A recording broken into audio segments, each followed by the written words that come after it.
right, UFC 302 main event, a lightweight bout that should be a good one. Islam Makhachev and Dustin Poirier. Diamond, the heavy plus 425 dog, and history is against him. No fighter aged 35 or older has ever won a title fight at a $155 or below, going 0-15 all time, Joe. All right, let's go. UFC 302, Saturday night from the Prudential Center in Newark, New Jersey. Goal of this show, if you haven't picked up on it after 5 years, is relatively simple. We want to give you an opportunity to put some extra money in your pocket. No joke, this guy right here, Ian Parker, he's one of the best to do it in the history of the show. Ian, we appreciate the time. Now that you're sufficiently buttered up, I'd imagine you're going to be ready to go. So we'll begin with the main event. Lightweight championship of the world on the line. Islam Makhachev, a minus 600 favorite that has gone up to minus 650. In defense, Dustin Poirier. Worth noting, pictures surfaced this week of Makhachev, who some are surmising may be battling staph infection. Given that information as well as everything else, how do you plan on betting the main event here? I'm going to sound very hypocritical when it comes to the staph infection, because later when we talk about a different fighter, it will matter for him. I don't think Islam Makhachev is a real human being. I think he's part cyborg. I think these guys train with bears for a reason where a little staph isn't going to affect him at all. And look, we all love Dustin Poirier, right? He's a fan favorite. He's an exciting fighter. But the flaws that he has, he gives up his back too easily. And if he doesn't get the knockout, he kind of moves a little slow. Islam's pressure is second to none. He is the next coming of Khabib Nurmagomedov, but he's a better striker than Khabib ever was. So when you look at this fight, Joe, look, we all want to say Dustin Poirier jumped the Gilly. It's Gilly season. So a round one sub for Dustin may be the only way you can play him. Otherwise, in a parlay, I would go inside the distance for Islam. This fight's not going all 5 rounds. There's just no way. And I think when he gets this fight to the floor, it's just too much pressure. Dustin's so confident in his jiu-jitsu, but we saw against Charles Oliveira, when you go for the knockout, you don't get it, you pour your gas into it, and then you give up your back, someone as good as Islam or Oliveira will choke you out. I think that's how it's going to go. Look, I love Dustin. He's a friend of mine. This is a tough fight. I'm glad that he's still getting a title shot. Win or lose, he's a legend, but Islam by sub, I think at minus 125 is where the value is. That's the price right there. You mentioned Charles Oliveira choked him out. Habib choked him out. Even Benoit Saint-Denis had a shot in that fight that we were at in Miami back in February. So I think that's the most prudent course of action if you don't want to lay the minus 650. Co-main event, middleweight division. Former champ Sean Strickland, a minus 245 favorite, coming off that loss to DDP. He's going to take on Paulo Costa, who's off a loss to Robert Whittaker. Staph infection is going to be a story for this fight as well. Fave, dog, prop, how would you go about it?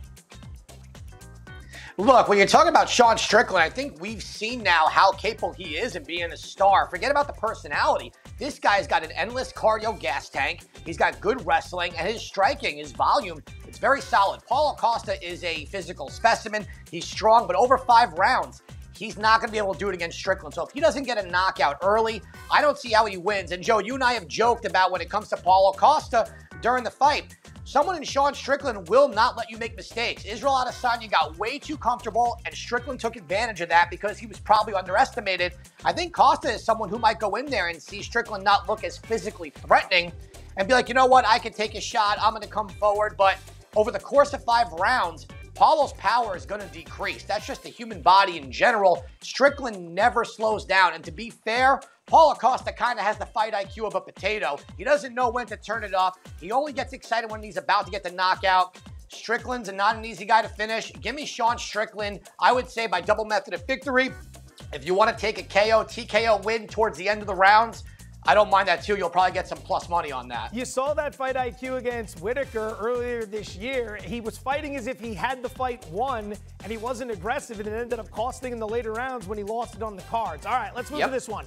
Fan favorite Kelvin Holland makes his return to the middleweight division. He's going to take on up-and-comer Mikhail Oleksiejczuk. Say it with confidence, Fortenbaugh. Oleksiejczuk. Now, do we trust Holland at minus 290, or how else would you want to play this one? Look, I won't even try to pronounce his last name, so just go with the nickname, Lord Michael. That's the way to do it. Look, this is a guy who's a one-dimensional fighter. He's got good striking, good power, but Kevin Holland is finally taking a step down in competition. That's no disrespect to his opponent. He's been fighting killers at 170 and 185. He's got more ways to win. If the sub is there, he'll do it, but we've seen Kevin. He likes to talk. He's nicknamed his Big Mouth for a reason. On the feet, he's got the reach. At 85, he does carry power. All he's got to do is touch up his opponent here. I think he gets it done. inside the distance at -125, in my opinion, is a steal. His opponent never goes 3 rounds. And I think the minute that Holland lands on him, it'll be over quick. At -125, I love that play. All right, so my favorite part of the interview with you, 2 favorite questions. We start here. Best bet on the rest of the card. What do you got? I think dollar for dollar, Cesar Almeida here. He started in the last 2 weeks around +115. He's now sitting at -120, fighting a guy in Roman Kopylov who looks like Chase Hooper but does not grapple like him. Cesar Almeida is a guy who has fought Alex Pereira has a win over him in kickboxing. This guy's never been knocked out in his career. We saw him fight a wrestler in his last fight where he pretty much defended and then he got the knockout here.